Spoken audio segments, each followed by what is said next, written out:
Chapitre 2. En cette belle matinée ensoleillée du vendredi 13 septembre, dans les musées du Havre, c'est l'effervescence. Les journées du patrimoine viennent de s'ouvrir. Pendant 3 jours, ils seront ouverts gratuitement au public. C'est l'occasion de découvrir le patrimoine culturel du Havre et de tous les monuments de France. Monsieur Walter Crioux, professeur d'histoire-géographie, emmène sa classe de 6e B visiter le musée de la Maison de l'Armateur. Roméo et Kélia soupirent. « Qu'est-ce qu'on va y faire ? On va encore s'ennuyer. Ça me barbe déjà. Je préfère dessiner. » « Mais non, intervient Chloé, qui aime bien montrer ses connaissances à ses camarades. Ça va être génial. La Maison de l'Armateur est un lieu insolite. Quoi ? Insolite, surprenant, étonnant, inattendu. Ça te va ? Elle est construite comme une tour octogonale autour d'un puits de lumière. Dans la maison, on peut voir les meubles, les tableaux, comme c'était à l'époque. On a l'impression que le musée est encore habité. Cool ! On va peut-être voir des fantômes ? Moi, j'espère bien que non. Ça me file la frousse, réplique Chloé en riant. Mais quand la jeune fille arrive avec sa classe devant une longue bâtisse tout en hauteur, le guide accourt paniqué. Il tente d'expliquer sans trop bafouiller le drame qui vient de se dérouler. Le journal intime de Madame Louise Fouache a disparu. C'est une catastrophe. Nous sommes obligés de fermer. Nous sommes vraiment désolés. Mais nous ne pouvons pas vous recevoir. La police scientifique va arriver. Oh là là, ils vont tout abîmer. Contrairement à ses camarades, Chloé est très déçue. Bon, c'est vrai qu'elle connaît ce musée par cœur, car elle y est souvent allée avec son grand-père, Papy Grenier. Toute petite, elle s'habillait avec les déguisements qui sont prêtés par le musée, et elle s'amusait à se prendre pour une demoiselle du XVIIIe siècle. Mais aujourd'hui, le musée expose une de ses pièces les plus célèbres, le journal intime de Louise Fouache. La dame de la Maison de l'Armateur aimait y raconter ses joies, ses peines et les détails de sa vie intime. C'était une trace du passé importante. Elle permettait de comprendre la vie de l'époque et de voir l'évolution de la vie havraise. Mais cela ne répond pas à la question que se pose Chloé. Quel intérêt de voler ce journal ? Peut-être valait-il très cher. À peine rentrée chez elle, elle se hâte de prévenir ses amis, Momo, Zemzem et Ronan, de cet incroyable vol. Tout absorbée par son portable, elle ne voit pas le mur du salon se rapprocher dangereusement et elle le percute violemment. Totalement sonnée, elle envoie un SMS à ses amis. « Vous savez quoi ? Louise Fouache a disparu !» Presque aussitôt, une petite sonnerie lui indique qu'elle a une réponse. C'est Zemzem. Pas étonnant, la jeune fille de 12 ans a son téléphone greffé à la main. C'est un vrai supplice pour elle de l'abandonner au fond de son cartable pendant la journée. Aussi, dès qu'elle sort du collège, elle se précipite sur sa messagerie. Elle rêve d'ouvrir un Facebook, mais ses parents le lui ont interdit. Ils trouvent qu'elle est encore trop jeune et ils craignent les dérives des réseaux sociaux. Zemzem a eu beau mettre la table tous les soirs, faire ses devoirs sans râler, ce qui est un exploit, promettre d'être la plus gentille des petites filles la main sur le cœur, rien n'y fit. Ses parents n'ont rien lâché. « C'est pour mon bien-être, disent-ils. Tu parles, m'en fiche, moi, je veux mon Facebook, avait-elle pesté auprès de Chloé. Ce n'est pas un scoop. Louise Fouache est morte depuis quelques centaines d'années. Chloé relit son SMS. La bourde. À nouveau, elle pianote sur son téléphone. C'est son journal intime qui a disparu. Je me suis cogné la tête et ça a dû déconnecter des neurones. C'est bizarre, pourquoi voler un journal intime qui doit tomber en poussière ? Ce serait celui de Soprano ou de Jennifer, ok, mais là, c'est plus tout jeune. Peut-être qu'il vaut cher. Tu crois ? Non, je ne crois pas. Ronan, le plus vieux de la bande, arrive dans la conversation. Hello les filles, ça a peut-être un rapport avec les 3 cadavres qu'on a découverts ce matin. Cadavres ? Raconte. Ronan explique ce qu'il a appris des dernières nouvelles qui ont secoué les villes de Sainte-Adresse et du Havre comme 2 gros cocotiers. Quand le jeune garçon aux cheveux rebelles finit son récit, les téléphones bipent sans s'arrêter. Le mieux serait que l'on se voie. Vous êtes libre ? Comme l'air. Et comment ? Quelqu'un a des nouvelles de Momo ? Momo, de son prénom Mohamed, est bien loin de cette conversation. Il est aux prises avec son chien Rocky qui a dû avoir une petite faim et il s'est dit que ce serait sympa de croquer le téléphone de son maître. « Rocky, lâche mon téléphone !» s'acharne le jeune garçon en tendant désespérément la main vers la gueule de son chien. « Je vais me faire tuer par les parents !» Finalement, les papilles de Rocky semblent ne pas apprécier le goût du plastique et l'élégant petit dalmatien recrache sur le tapis ce qui était un téléphone. « Beurre, c'est tout dégoulinant de bave !» se lamente Momo. Soudain, Le téléphone vibre dans sa main. Momo n'en revient pas, il est vivant. Son téléphone est toujours vivant. Il exécute d'étranges pas de danse au milieu du salon, sous les yeux étonnés de son petit frère. Oui, je sais, je ne suis pas aussi fort en danse que Chloé et Zemzem, mais là, Abdel, tu peux rire. C'est la danse de la joie. Sur l'écran s'affiche Ronan, mais avant qu'il ait le temps de décrocher, le téléphone s'éteint pour toujours. Non, s'écrie Momo en agitant son téléphone dans tous les sens, et il s'affale à genoux. C'est la danse de la joie demande Abdel en se mettant sur lui aussi à genoux. Non, c'est la mise à mort. La mise à mort? T'occupe, t'es beaucoup trop petit pour comprendre. Comment rappeler Ronan? Son ami doit être certainement en train de travailler sa partition de batterie et il a besoin de Momo. Il faut dire que pour lui, les percussions n'ont aucun secret. C'est son deuxième langage. Et parfois, il préfère même ne pas parler et exprimer ses émotions par la musique. Est-ce grâce à ses origines africaines? Momo a le rythme dans la peau et il est très fier de ses racines. Ses parents n'ont pas beaucoup d'argent, mais ils l'ont inscrit au conservatoire Arthur Honegger sans discuter. Bon, il n'y a qu'une solution, soupire-t-il. Il se rend dans la chambre de sa sœur. Dis donc, ma sœur chérie, commence-t-il sans avoir le temps de continuer. Toi, tu as un truc à me demander, la coupe Oriana. Moi? Je ne peux pas te dire que tu es ma sœur chérie sans avoir besoin de te demander quelque chose.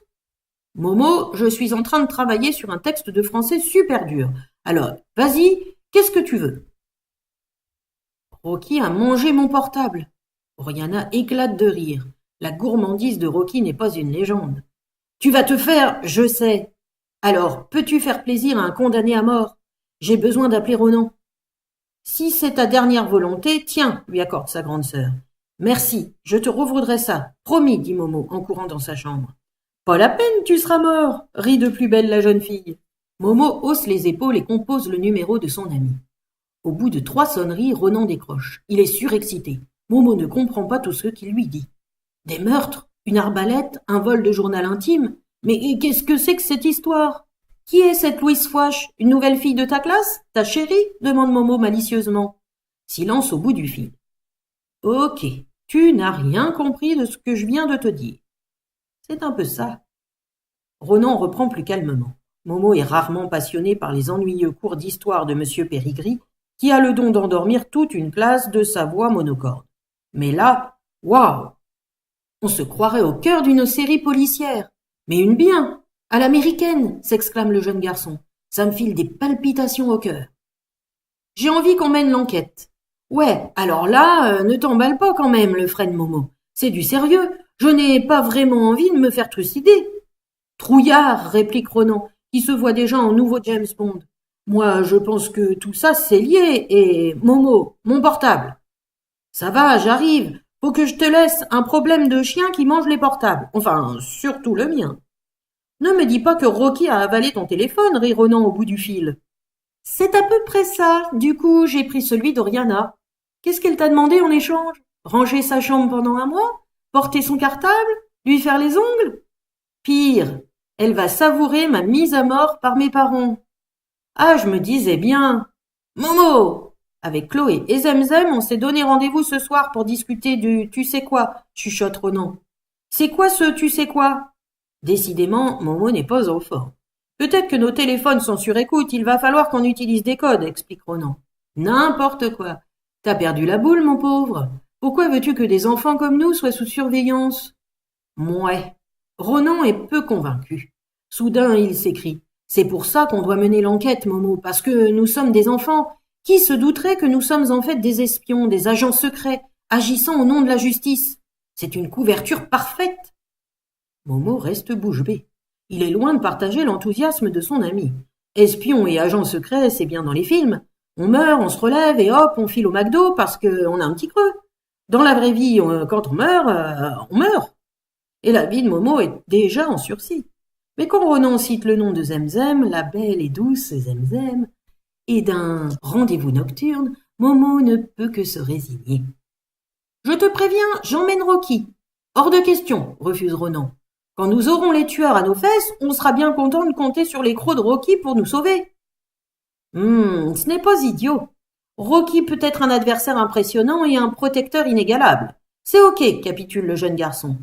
À quelle heure venez-vous me chercher? Tiens-toi prêt pour... Momo n'a pas le temps d'avoir la fin de la phrase, Oriana surgit dans la chambre et s'est emparée du téléphone, arrachant au passage quelques touffes de l'épaisse chevelure du garçon. « Aïe, tu m'as fait mal !»« Ce n'est rien à côté de ce qui t'attend, » lui rappelle avec un grand sourire sa sœur. À ce moment-là, la vie paraît bien cruelle à Momo.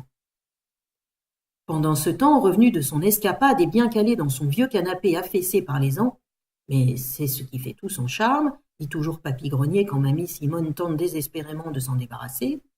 Au moins, je n'ai pas mal aux fesses dedans. Ce n'est pas comme ces canapés modernes où on est assis droit comme des coucous. Aucun confort. Papy Grenier regarde son émission préférée. Question pour un champion. Pour rien au monde, il ne la raterait. Et mamie Simone qui passe et repasse avec son balai devant l'écran. « Grrr, ce n'est pas le moment de faire le ménage, lui dit-il. Allez, oust, du balai !» Papy Grenier est content de sa blague qui ne fait absolument pas rire mamie Simone. Aussi, quand l'animateur demande au candidat « Question à 1 point, quel est le code de James Bond ?» Mamie répond aussitôt « 007 !» Toute contente d'elle, elle recommence son petit manège 2 ou 3 fois. Papy Grenier enrage et mamie Simone rit sous cape. Enfin vient l'heure des informations locales. Le générique de France 3 Bête Scène retentit. Mamie Simone a rendu les armes et s'est assise à côté de Papy Grenier. La présentatrice annonce les gros titres. La mystérieuse disparition du journal intime de Louise Fouache, exposé au musée de la Maison de l'Armateur. Malgré lui, Papy Grenier sursaute. Ça alors, voilà que l'affaire se complique. Que venait donc fiche le journal intime d'une vieille bonne femme du XVIIIe siècle au milieu de 3 sanglants assassinats? Une visite au musée de la Maison de l'Armateur devient nécessaire. « Mais c'est notre petite Chloé qui devait visiter le musée aujourd'hui !» s'exclame mamie Simone. « Oh mon Dieu, pourvu qu'il ne lui soit rien arrivé !» Pour en avoir le cœur net, mamie Simone s'empare du téléphone. Chloé la rassure et lui raconte son étonnante journée. Elle lui explique son plan avec Momo, Renan et Zemzem. Ils vont découvrir la vérité sur ces crimes et retrouver le journal intime. Mamie Simone manque défaillir.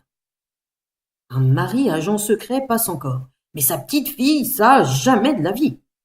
Chloé, je t'interdis de faire ça. C'est une affaire d'adulte et c'est dangereux. Tu m'as bien comprise, crie mamie Simone. Papy Grenier entend la voix de cette petite fille baragouiner au bout du fil. C'est qu'elle est têtue, la Chloé. Quand elle a un truc derrière la tête, elle y va tout droit. On se demande bien de qui elle tient. Tiens, raisonne-la, toi. Il n'y a que toi qu'elle écoute, dit mamie Simone en collant le téléphone dans les mains de Papy Grenier. Moi, je vais m'allonger, ça me chamboule tout ça. Une nouvelle fois, Chloé explique ce qui tourne-boule sa grand-mère. Papy Grenier n'est pas du tout d'accord avec cette idée, mais il reconnaît bien le courage de sa petite fille, ce dont il est très fier. La faire changer d'avis ne va pas être une mince affaire et en effet, aucun des arguments de Papy Grenier ne parvient à faire fléchir Chloé. Le vieil homme réfléchit à toute vitesse. Il a compris qu'elle et ses amis ne laisseront pas tomber. C'est bien trop passionnant pour eux et ils n'ont aucun recul pour évaluer le danger. Il existe bien un moyen de les protéger, mais si mamie Simone l'apprenait, c'est lui qui finirait avec une flèche plantée en plein cœur. À son tour, il explique à Chloé que lui aussi compte bien mener son enquête et qu'il a déjà quelques indices. « Comment sais-tu des choses qui n'ont pas été dites ?» demande la jeune fille. « Oh, il me reste quelques amis, » répond Papy Grenier sans entrer dans les détails. Personne dans sa famille ne connaît son véritable ancien métier. Ni ses enfants, ni ses petits-enfants, ni ses amis. Tous le croyaient docker au port du Havre. Et il y travaillait vraiment, quand il n'était pas en mission. Ça avait été dur de mentir à ceux qu'il aimait, de vivre une double vie. Il s'était promis que c'était fini. Et voilà qu'aujourd'hui, il allait à nouveau leur mentir, et à sa femme en plus. Si mamie apprend que tu vas t'amuser à jouer les espions à ton âge en plus, elle ne l'apprendra jamais et je compte sur ton silence le plus absolu. Un agent secret doit savoir résister à toutes les tortures pour protéger ses équipiers. Tu as raison, papy, promis. Désormais, on fait équipe, toi, moi et tes amis. Personne ne soupçonnera un grand-père accompagné de sa petite fille et de ses copains. Finalement, cette couverture n'est pas si mal, mais il devra redoubler de vigilance. Par quoi commence-t-on, papy ? Rendons visite à tes amis et nous aviserons ensemble. L'opération Gilf est lancée, s'écrie joyeusement Chloé. Gilf ? Journal intime de Louise Fouache. Enfin, papy, va falloir être discret. Ce sera notre code secret, réprimande la jeune fille. Le métier d'agent secret, ça ne s'invente pas. Je vais t'aider. J'ai ça dans le sang. Je serai ton chef et toi mon adjoint. Mais tu verras, je serai un chef sympa parce que je t'aime super fort. Me voilà agent secret adjoint de ma petite fille, se dit Papy-Grenier. Décidément, quelle aventure! La condamnation à mort de Momo s'est vue réduite à une interdiction d'ordinateur pendant 15 jours et pas de rachat de téléphone pour l'instant. Le jeune garçon est soulagé. Il sent même une petite pointe de déception chez sa grande sœur qui lui souhaitait une punition moins clémente. Mais après tout, avait dit Momo, ce n'est pas lui qui avait réduit son téléphone en bouillie pour bébé, mais Rocky. Ses parents n'avaient pas été insensibles à cet argument de poids, mais Rocky était son chien. Il était donc responsable de ses bêtises et, avait ajouté sa mère, il n'avait qu'à ne pas laisser traîner ses affaires. Aussitôt après le repas, Momo monte dans sa chambre. À quelle heure vont passer ses amis? Si seulement il avait eu quelques secondes de plus. Entre deux coups d'œil vers la fenêtre, il prépare son évasion. Sous sa couette, il glisse son oreiller et fait une boule avec des vêtements. Il veut faire croire qu'il dort. Satisfait de son travail, il enfile un survêtement, des gants, des lunettes et une cagoule noire. On croirait un agent secret tout droit sorti du film Men in Black. À défaut de pistolet rayon laser, Momo s'empare du pistolet en plastique à ventouse de son petit frère Abdel, qu'il avait dérobé au passage. Il monte la garde à la fenêtre. Rocky le regarde. Il se demande à quoi joue son maître. Les humains sont bien surprenants. Surtout son Momo, qui a un don particulier pour se fourrer dans des situations rocambolesques. Soudain, le combi Volkswagen LH007 de Papy-Grenier traverse le parking de la cité, tout feu éteint. Momo est surpris. Ronan ne lui avait pas parlé du grand-père de Chloé, mais à vrai dire, la présence de Papy-Grenier le rassure. Le véhicule s'arrête en bas de sa fenêtre. Momo attrape son chien et le glisse dans un énorme sac. Seule la tête dépasse. Rocky gémit. Son maître est devenu ma boule. Chut, Rocky, c'est une mission extrêmement importante. Silence absolu, soldat. Momo installe tant bien que mal Rocky sur son dos et il s'apprête à enjamber la balustrade quand Papy s'écrie. Non, non, tu vas te casser une jambe. Attends, recule-toi. Papy-Grenier disparaît à l'arrière de son combi et revient. Il lance un grappin qui s'accroche au balcon. Waouh, trop cool, on se croirait dans Fortnite, s'exclame Momo. Il a dû se résoudre à abandonner son arme derrière lui. Avec précaution, il s'accroche à l'épaisse corde noire. Heureusement, il est aussi souple qu'une gazelle. En moins de 2, le voilà en bas de son immeuble. Alors les filles, vous avez vu le pro? Se vante le jeune garçon en montant dans le véhicule. Un étage à descendre, on a vu pire, ironise Zemzem. Momo regarde sa voisine. Il admire ses traits fins et sa magnifique chevelure brune héritée de ses origines turques. Ses yeux bleus étincellent dans l'obscurité. Oui, mais je l'ai descendu avec élégance, rétorque le jeune garçon. Zemzem hoche la tête. Il a raison. Elle a admiré son corps athlétique descendre avec rapidité et aisance le long de la corde. Mais elle refuse de se l'avouer, et encore moins à Momo. On entend un grognement sourd venant du fond du sac de Momo. Devant le regard interrogateur des filles, le jeune garçon leur explique la raison de la présence de son chien, aussitôt accepté comme le garde du corps officiel des agents secrets. « Allez, papy, mets les gaz !» claironne Chloé. À ces mots, le combi démarre sur les chapeaux de roue, pétaradant et lâchant une drôle de fumée grise.